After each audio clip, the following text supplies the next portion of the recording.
신약 성경에서 사도 바울의 서신이 13권입니다. 이 13권 중에서 바울이 쓴 첫 번째 서신의 이름이 무엇일까요? 네, 로마서일 것 같죠. 왜냐하면 로마서가 먼저 나오니까 마태복음, 마가복음, 누가복음, 요한복음, 사도행전 이 복음서 지나고 난 다음에 제일 먼저 나오는 바울의 서신이 로마서거든요. 그래서 로마서가 먼저 썼을 것 같다. 충분히 그렇게 생각하실 수 있죠. 우리가 가지고 있는 성경은 연대기적으로 배열된 게 아닙니다. 다시 말해 바울이 역사적으로 또 시간적으로 순서적으로 제일 먼저 쓴 서신은 갈라디아서입니다. 그리고 데살로니가 전후서를 썼고요. 그 다음에 고린도 전후서를 썼고요. 그리고 나서 빌립보서를 썼습니다. 그리고 나서 쓴 서신이 로마서입니다. 순서적으로는 로마서가 조금 더 훨씬 더 바울의 신학이 무르익고 바울의 신학이 더 단단해지고 난 다음에 쓴 서신입니다. 그런데 왜 로마서가 먼저 나올까요? 13개의 서신 중에서 제일 첫 번째 자리에 로마서가 나오는 이유는 그만큼 로마서가 중요하기 때문입니다. 마르틴 루터는 종교개혁자, 루터는 로마서를 가리켜 신구약의 보석이다. 신구약, 총 66권 성경 중에 보석이다. 우리가 반지 예물로 받죠. 근데 반지에 보석이 없다고 생각해 보세요. 가운데 보석이 없다고 생각합니다. 그러면 링만으로 여러분 만족할 수 있나요? 성경의 66권 중에 이 보석과 같은 그 성경이 바로 로마서라는 거예요. 로마서는 1장부터 16장까지 되어 있고요. 그리고 432절로 되어 있습니다. 1장부터 6장 중에서 가장 중요한 장이 있겠죠? 오늘 우리가 읽은 5장입니다. 그리고 또 5장 안에서 432절 중에서 또 가장 중요한 요절이 있겠죠? 5장 1절입니다. 그래서 오늘 우리가 읽은 본문 이 5장은 굉장히 로마서 안에서 중요한 장입니다. 왜냐하면 사도 바울이 결국은 요 얘기를 하려고 로마서를 쓴 거니까요. 그래서 오늘 여러분이 읽게 되는 4장과 5장이 로마서 안에서 굉장히 중요한 장이니까 의미를 가지고 여러분이 4장과 5장을 읽으시면 되겠습니다. 자, 우리 5장 1절 우리 한번 요절이라고 했으니까 우리 같이 여러분 계신 곳에서 소리가 들리지는 않지만 제가 믿음으로 들어보겠습니다. 자, 시작. 그러므로 우리가 믿음으로 의롭다 하심을 받았으니 우리 주 예수 그리스도로 말미암아 하나님과 화평을 누리자. 아멘. 자, 어제 우리가 읽었던 로마서 1장부터 3장, 로마서 1장부터 3장은 죄에 대한 이야기입니다. 유대인들도 다 죄인이고 이방인들도 다 죄인이고 우리 중에 죄인이 아닌 사람은 아무도 없다. 그렇죠? 로마서 3장 23절 모든 사람이 죄를 범하였다. 여러분 이건 설명이 아닙니다. 선포입니다. 성경은 우리를 설득하지 않아요. 우리가 죄인이라는 것을 막 설득하지 않습니다. 그냥 성경은 그냥 선언합니다. 당신은 죄인이야. 나도 죄인이야. 우리 모두가 다 죄인이라고 성경은 아예 딱 못을 받고 시작을 합니다. 예외가 없다는 거예요. 모두가 다 치우쳤고 선을 행하는 자는 한 명도 없고 다 죄인이라는 거예요. 마귀의 공중의 권세 아래에 있는 아담의 속성을 따르고 있는 우리는 다 죄인이라는 거예요. 이것은 선언입니다. 그러므로 우리는 하나님의 심판으로부터 자유롭지 못합니다.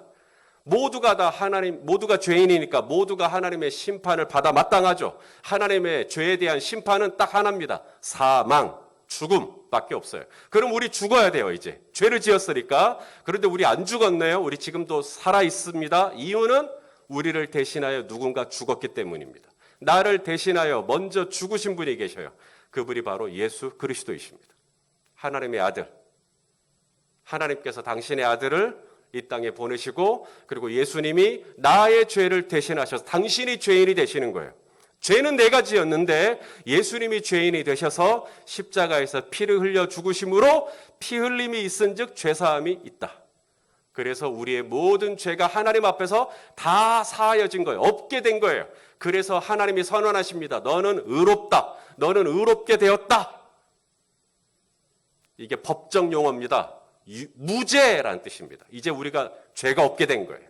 그래서 이제는 떳떳하게 하나님의 영광 안으로 우리가 들어갈 수가 있게 된 것이죠. 예수님이 누구를 위하여 십자가에서 피 흘리셨다고요? 율법을 지키는 율법을 주셨던 유대인들을 위해서, 아니면 우상에게 드린 제사 음식을 먹는 이방인들을 위해서? 예수님이 누구를 위하여 의롭게 되셨어요? 유대인이나 이방인이나, 그렇죠? 헬라인이나 야만인이나 남자나 여자나 예수 그리스도를 믿는, 하나님을 믿는, 예수님이 바로 나를 위하여 십자가에서 죽으셨다는 것을 믿는 모든 사람을 위하여 예수님이 십자가에서 피를 흘려 죽으신 것입니다. 하나님께서 저와 여러분에게 요구하는 건 딱 하나입니다. 딱 하나. 너 기도 몇 시간 했냐? 너 성경 얼마나 읽었냐? 너 전도 몇 명이나 했냐? 너 교회 건축 몇 개나 했냐? 이런 거 안 물어보십니다. 목회를 몇 분이나 모시고 목회했냐? 이런 거 안 물어보셔요. 내 아들 예수 그리스도가 너를 사랑하고 너를 구원하기 위하여 십자가에서 피 흘리기까지 했다라는 거 너 믿느냐? 우리 하나님이 우리에게 묻는 건 딱 그겁니다. 너는 믿느냐? 내 아들 예수가 너를 위하여 그 참혹한 십자가에서 어떤 희생을 치렀는지, 너 한 사람 구원하기 위하여, 네 영혼을 구원하기 위하여, 네가 지옥에 가는 걸 막기 위하여, 네가 영생을 얻는 하나님의 자녀, 하나님의 백성이 되기 위하여 나에게 하나밖에 없는 아들이 저 참혹한 십자가에서 무슨 희생을 치렀는지 너 그걸 믿느냐? 그걸 아느냐? 그걸 받아들이느냐? 너를 위한 일이라는 것을 네가 받아들이느냐? 요거 하나 묻습니다. 교회 다닌 지 얼마나 됐니? 세례는 받았니 안 받았니? 주기도문은 외우니? 직분은 뭐니? 이런 거 일도 안 물어보십니다. 하나님께서 우리에게 기대하시고 하나님이 우리에게 물으시는 것은 Do you believe? 믿느냐? 라고 하는 거예요. 그걸 받아들이느냐? 예수 그리스도께서 나를 위하여 십자가에서 피를 흘려주심으로 내가 하나님 앞에서 이제 의롭다함을 받았다. 이것을 믿는다면 이제 저와 여러분 안에 누리는 것이 있어야 돼요. 그게 바로 화평이라고 말씀하는 겁니다. 자, 다시 한번 우리 로마서 5장 1절. 요절이니까요. 여러분 외우세요. 외우시면 좋을 것 같아요. 자, 읽을까요? 시작. 그러므로 우리가 믿음으로 의롭다 하심을 받았으니 우리 주 예수 그리스도로 말미암아 하나님과 화평을 누리자. 그러므로 우리가 믿음으로 의롭다 하심을 받았으니 우리 주 예수 그리스도로 말미암아 하나님과 화평을 누리자. 여러분 외우셔야 돼요. 외우시면 좋아요. 그래도 신년 첫 주간 로마서 말씀 가지고 우리 한 주간 통독하는데 요절 말씀 정도는 외우셔야죠. 그러므로 우리가 믿음으로 말미암아 의롭다 하심을 받았으니 우리 주 예수 그리스도로 말미암아 하나님과 뭐예요? 화평을 누리자. 하나님께서 저와 여러분에게 주길 원하는 거 바로 이 화평. 이걸 또 다른 말로 평안, 헬라어로 에이레네. 히브리어로는 샬롬. 샬롬. 이걸 우리에게 주기를 원하시는 거예요. 전에는 하나님 앞에 나아갈 때 두려움이었어요. 왜냐하면 죄를 지었으니까. 전에는 하나님 앞에 나아가려고 할 때 움츠렸어요. 하나님이 어떻게 반응하실지 상상이 안 가니까. 나를 버리시면 어떡하지? 나를 자르시면 어떡하지? 나를 쫓아내시면 어떡하지? 나에게 면박을 주시면 어떡하지? 나를 막 꾸짖으시면 어떡하지? 막 무서웠단 말이에요. 그런데 예수님이 이제는 피를 흘려주셨어요. 나의 모든 죄를 다 갚아주셨어요. 이제는 하나님의 그 영광의 보좌에 이르러 이제는 내가 화평을 누리는, 평안을 누리는. 코로나입니다. 지금 우리 성도님들 이 본당에 아무도 안 계십니다. 어제 우연히 교회 오는 길에 한 성도님을 만났습니다. 마스크를 쓰고 있어가지고 못 알아보겠더라. 근데 그분이 먼저 목사님 안녕하세요 하고 아는 체를 해주셔서 제가 너무 반가웠는데, 그분이 이제 안부를 주고받는 중에 목사님 많이 힘드시죠? 특세인데 성도님들이 아무도 안 계셔서 얼마나 힘드십니까? 여러분, 저에게 있어서 바로 이러한 상황 속에서 저에게 있어서 가장 필요한 게 뭘까요? 바로 화평입니다. 바로 평안이죠. 우리 성도님들도 그렇지 않습니까? 돈이 조금 더 있었으면 좋겠어요? 집이 좀 더 넓었으면 좋겠어요? 차가 좀 더 컸으면 좋겠어요? 우리에게 가장 필요한 건 평안 아닙니까? 어떠한 형편에 있든지 하나님이, 예수님이 우리에게 이 평안을 주시기를 원하시죠.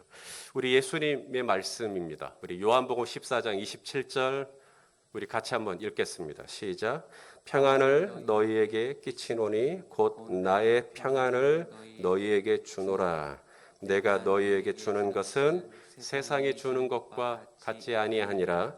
너희는 마음에 근심하지도 말고 두려워하지도 말라. 나의 물질을 너에게 주노라가 아닙니다.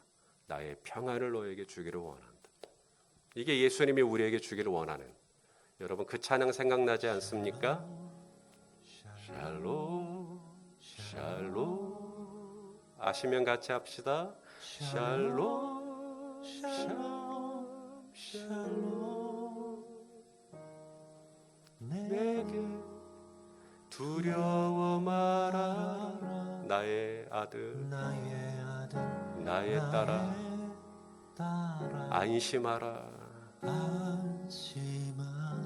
여기까지. 샬롬 샬롬 샬롬. 나의 평안을 너에게 주기를 원한다. 나의 아들아 나의 딸아 안심하라. 두려워하지 마라. 염려하지 마라. 걱정하지 마라. 코로나가 1단계든 3단계든 내가 돈을 오늘 하루 동안 얼마나 벌었든 안 벌었든, 내가 오늘 이 건강이 얼마나 호전됐든 호전이 되지 못했든, 내가 이 관계가 얼마나 좋아졌든 또 틀어졌든 상관없이 하나님이 오늘 저와 여러분에게 화평을 누리기를 원한다는 거예요. 평안을 누리기를 원하는 거예요. 자, 그런데 주님이 우리에게 주기를 원하는 게 뭔지는 이제 분명히 알겠어요. 평안을 주기를 원하시는구나. 화평을 누리기를 원하시는구나. 자, 그런데 솔직하게 우리 현실로 돌아와서 어떻습니까? 평안하십니까? 샬롬이 충만하십니까? 얼른 대답이 잘 안 나오실 거예요. 왜냐하면 우리의 삶의 현 주소는 고난이에요. 어려움입니다. 탄식입니다. 눈물입니다. 슬픔의 골짜기입니다. 그러니까 이게 안 맞는 거예요. 주님은 우리에게 평안을 준다 그러지, 하지만 내 삶을 돌아보면 내 삶은 조금도 나아진 게 없지. 그럼 이게 어떻게 맞물리냐는 거예요. 여러분, 세상이 주는 평안, 그리고 우리 예수님이 우리에게 주기를 원하시는 나의 평안을 너에게 주기를 원한다. 그게 좀 달라요. 세상이 주는 평안은 어려움이 없어야 돼요. 고난이 없어야 돼요. 눈물이 없어야 돼요. 아픔이 없어야 돼요. 그래야 평안한 거예요. 주님이 우리에게 주기를 원하는 평안은 그런 평안이 아닙니다. 주님이 우리에게 주기를 원하는 평안은 그런 것과 상관없이 여전히 내 안에서 누려지는 평안입니다. 우리 시편에 46편에 이런 말씀이 있습니다. 기가 막힌 표현인데요. 자, 읽어보시죠. 시작. 그러므로 땅이 변합니다. 그 다음에 산이 흔들리고요. 바닷 가운데 산이 빠져요. 바닷물이 솟아나고 뛰놀든지 그것이 넘침으로 바닷물이 넘쳐가지고 산이 흔들립니다. 바닷물이 어마어마한 거예요. 땅이 변하고요. 땅이 변한단 말을 다른 번역에서는 땅이 그냥 푹 꺼지는 거예요. 땅이 꺼지고 산은 흔들리고 바닷물은 넘쳐서 산을 그냥 다 덮어버리고. 그런데 자, 뭐라 그러냐면 우리는 두려워하지 아니하리로다. 아니, 땅이 꺼졌는데 두려워하지 않대요. 산이 막 흔들리는데 뭐 괜찮대요. 두려워하지 않는데요. 바닷물이 막 요동을 치는데 괜찮대요. 우리는 흔들리지 않는데요. 어떻게 저렇게 두려워하지 않지? 어떻게 저렇게 평안하지? 계속해서 읽어볼까요? 5절입니다. 46편 5절에 그 비밀을 이렇게 이야기합니다. 46편 5절 우리 한번 읽어봅시다. 시작. 46편 5절입니다. 5절 말씀이 누락이 됐습니다. 그러면 제가 5절 말씀을 여러분들에게 친절하게 읽어드리겠습니다. 하나님이 그 성중에 계심에 성이 흔들리지 아니할 것이라. 새벽에 하나님이 도우시리로다. 자, 땅이 변하고 산이 흔들리고 바닷물이 넘치고 요동을 하고 난리가 나고, 그런데 자기는 두려워하지 않는다. 왜냐하면 하나님이 그 성중에 함께 하시니까. 하나님이 나와 함께 하시니까 I'm fine. 나는 평안하다는 거예요. 나는 괜찮다는 거예요. 나는 아무렇지 않다는 거예요. 하나님이 그 성중에 계심이야. 하나님이 나를 도와주실 것이다. 새벽에 나를 도와주실 것이다.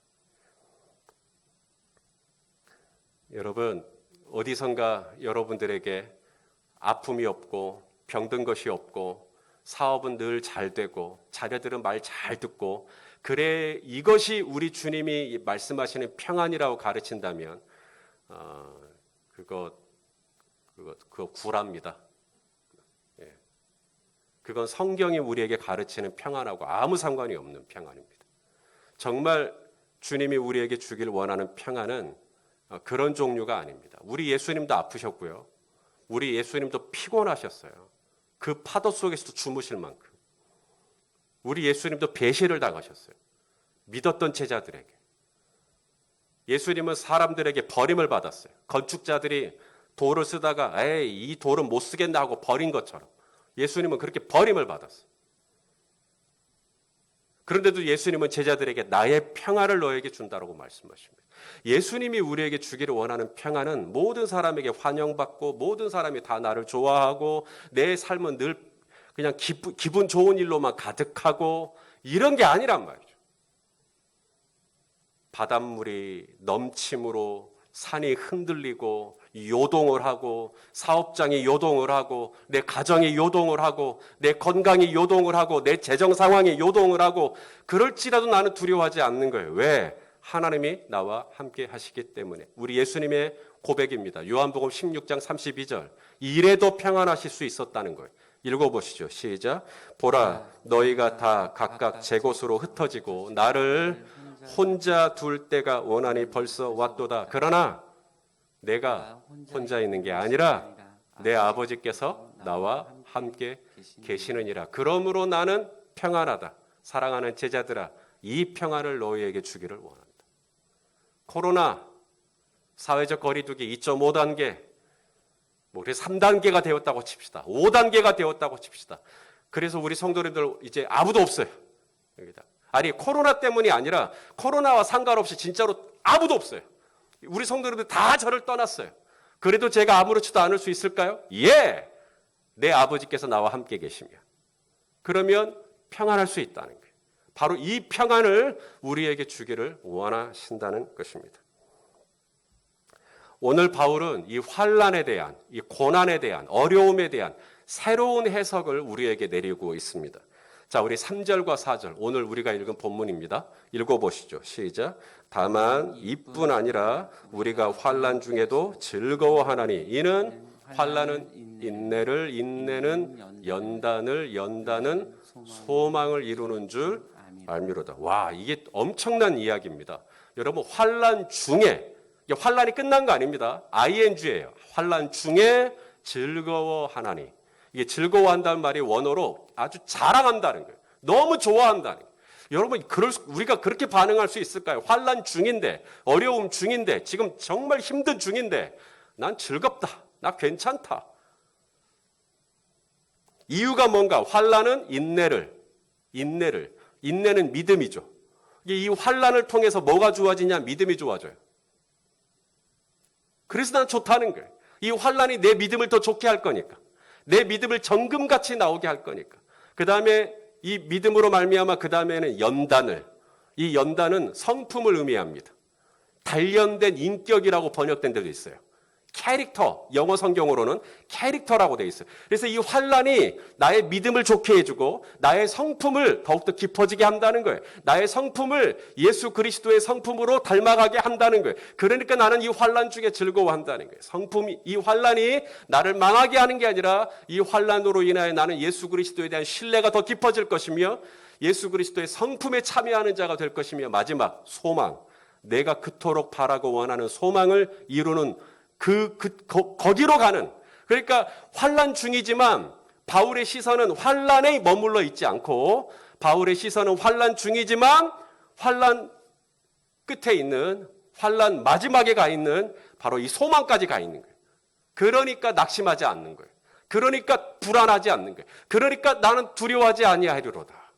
왜? 환난은 나의 믿음을 붙잡아주고 환난은 나로 하여금 예수 그리스도의 성품에 참여하게 하고 환난은 내가 그토록 구하고 바라고 원하였던 나의 소망을 이루어주는 놀라운 통로가 될 것이기 때문에 나는 환난 중에도 enjoy, 난 좋아한다, 난 즐거워한다, 난 이걸 자랑하겠다 라고 이야기하는 것입니다.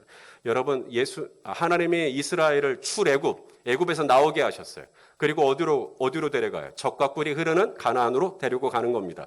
자, 애굽에서 나오자마자 짠 하고 젖과 꿀이 흐르는 가나안으로 갔나요? No. 중간에 40년 광야길을 걷게 하셨습니다.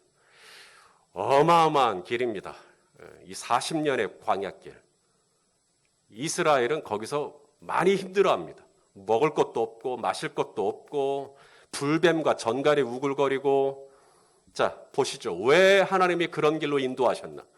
좀 평탄한 길로, 좀 쉬운 길로, 먹을 것도 충분하고 마실 것도 넉넉한 좀 그런 곳으로 기왕 이 애굽에서 고생했던 이스라엘을 구원해 내셨으면 좀 그렇게 좀 데리고 가시면 얼마나 좋을까? 그런데요, 우리 하나님이 이스라엘을 광야로 인도하신 목적이 있다는 거예요. 읽어보시죠.